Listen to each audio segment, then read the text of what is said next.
144 ಹಾಕಿದ್ರೆ ನಮಗೆ ಪ್ರೊಟೆಸ್ಟ್ ಮಾಡೋಕ್ಕೂ ಅವಕಾಶ ಕೊಡ್ತಿಲ್ಲ ಅಂತ ನೋಡಿ. ಯಾವ ಬಡ ಬಿಜೆಪಿ ಪ್ರೊಟೆಸ್ಟ್ ಮಾಡ್ತಾ ಇರೋದು ಅದೇ ಬಿಜೆಪಿ ಯಾವ ಬಡ ಪ್ರೊಟೆಸ್ಟ್ ಮಾಡ್ತಾ ಇರೋದ್ರಿ ಅದು ನನ್ಗೆ ಕ್ಲಾರಿಟಿ ಕೊಡಿ.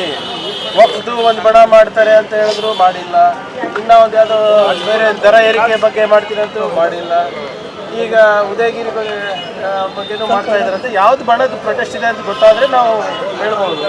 ಬಣಕ್ಕೊಂದು ರಿಯಾಕ್ಷನ್ ಬೇರೆ ಇಲ್ಲ, ಅದು ಅಧಿಕೃತ ಬಿಜೆಪಿನ ಅನಧಿಕೃತ ಬಿಜೆಪಿನ ಗೊತ್ತಾದ್ರೆ ಅದ್ರ ತಕ್ಕಂಗೆ ಸೆಕ್ಷನ್ ಹಾಕಿರ್ಬೋದು. ಆಮೇಲೆ ಬಿಜೆಪಿ ಅವರು ಬಹಳ ಸ್ಪಷ್ಟವಾಗಿ ಹೇಳಿಕ್ಕೆ ನಾನು ಬಯಸ್ತಾ ಇದ್ದೀನಿ. ಅಲ್ಲಿ ಹೋಗ್ತಾ ಇರೋದೇನಕ್ಕೆ, ಅಲ್ಲಿ ಈಗ ಎಲ್ಲ ಆದಮೇಲೆ ಹೋಗ್ತಾ ಇರೋದೇನಕ್ಕೆ. ಈಗ ಮೊನ್ನೆ ತಾನೇ ಪ್ರತಾಪ್ ಸಿಂಹ ಅವ್ರ ಮೇಲೆ ದ್ವೇಷದ ಭಾಷಣ ಮಾಡಿದ್ದಾರೆ ಅಂದ್ಬಿಟ್ಟು ಕೇಸ್ ಆಗಿದೆ. ಉದ್ದೇಶ ಏನಿದೆ?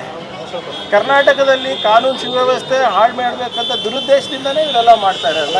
ಕಾನೂನು ಪಾಲನೆ ಮಾಡೋಕ್ಕೇನಿದೆ ಅವರಿಗೆ? ಸೆಕ್ಷನ್ 144 ಇದೆ ಅಂದ್ರೆ ಪಬ್ಲಿಕ್ ಅವೇರ್ನೆಸ್ಗೋಸ್ಕರ ಜಾಥಾ ಏನು ಅವೇರ್ನೆಸ್ ಮಾಡ್ತಾ ಇದ್ದಾರೆ? ಪಬ್ಲಿಕ್ ಅವೇರ್ನೆಸ್ ಯಾವ್ದು ಪಬ್ಲಿಕ್ ಅವೇರ್ನೆಸ್ ನಿಜವಾಗ್ಲೂ ಬಿಜೆಪಿ ಏನಾದರೂ ಮಾಡ್ಬೇಕಂದ್ರೆ ಕೇಂದ್ರ ಸರ್ಕಾರ ಏನು ಕನ್ನಡಿಗರಿಗೆ ಅನ್ಯಾಯ ಮಾಡ್ತಾ ಇದ್ರೆ ಅದ್ರ ಬಗ್ಗೆ ಅವೇರ್ನೆಸ್ ಮಾಡಿ. ಹೋಗಿ ಕೇಂದ್ರ ಸರ್ಕಾರದಲ್ಲಿ ಮಹಾರಾಷ್ಟ್ರ ಸರ್ಕಾರ ಏನು ಕನ್ನಡಿಗರ ಮೇಲೆ ದೌರ್ಜನ್ಯ ಮಾಡ್ತಾ ಇದ್ರೆ ಅದ್ರ ಬಗ್ಗೆ ಅವೇರ್ನೆಸ್ ಮಾಡಿ. ಇದ್ರ ಬಗ್ಗೆ ಅವೇರ್ನೆಸ್ ಏನು ಅವಶ್ಯಕತೆ ಇಲ್ಲ. ಎಸ್ಕಾಂನವರು ಒಂದು ನೋಟಿಸ್ ಜಾರಿ ಮಾಡಿದ್ದಾರೆ. ಒಂದು ವೇಳೆ ಗೃಹಜ್ಯೋತಿ ಹಣ ಏನಾದರೂ ಸರ್ಕಾರ ಕಟ್ಟಿಲ್ಲ ಅಂದ್ರೆ ಜನ ಕಟ್ಟಬೇಕು ಅಂತ ಹೇಳಿ. ನೋಡಿ, ಅದು ಯಾವುದು ನನಗೆ ಗೊತ್ತಿಲ್ಲ, ಅದ್ರ ಬಗ್ಗೆ ಹೆಚ್ಚು ಮಾಹಿತಿ ಇಲ್ಲ. ESCOM is a corporation. ಏನು ಈ ಯೋಜನೆ ಇದೆ ಕಾರ್ಪೊರೇಷನ್ ಅನುಷ್ಠಾನ ಆಗುತ್ತೆ, ಸರ್ಕಾರ ಅದು ಪಾವತಿ ಮಾಡುತ್ತೆ. ಜನರು ಯಾಕೆ ಇಲ್ಲ, ಯಾರು ಅದು ಕೊಟ್ಟಿದ್ದಾರೆ ನನಗೆ ಸಂಪೂರ್ಣವಾದಂಥ ಮಾಹಿತಿ ಇಲ್ಲ ನನಗೆ. ಆದರೆ ಏನೇ ಇದ್ರೂ ಸರ್ಕಾರನೇ ಭರಿಸ್ಬೇಕು. ಇಟ್ಸ್ ಏನು guarantee by the government, not by the ESCOM. ಎಸ್ಕಾಂದವ್ರು ಯಾರೋ ಏನೋ ಮಾಡಿರ್ತಾರೆ ಅಂತ ಅದಕ್ಕೆಲ್ಲ ನಾವು ಗಮನ ಕೊಡೋದ ಅವಶ್ಯಕತೆ ಇಲ್ಲ.